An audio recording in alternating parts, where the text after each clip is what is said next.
What if technology could help us move beyond our limits? Imagine an arm that responds to thought alone, a leg that adjusts to every step, or even an exoskeleton that restores movement. It may sound like the future, but in reality, bionic technology is already transforming lives, one breakthrough at a time.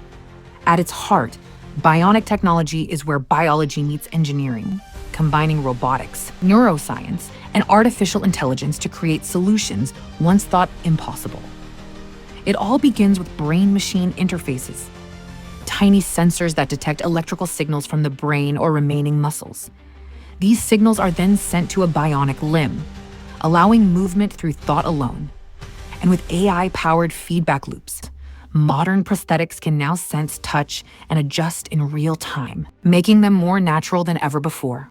Then there are bionic exoskeletons, wearable robotic suits that use motion sensors and artificial muscles to help individuals regain mobility.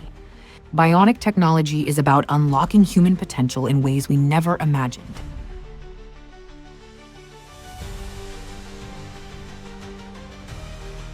Interested in starting a chapter at your school?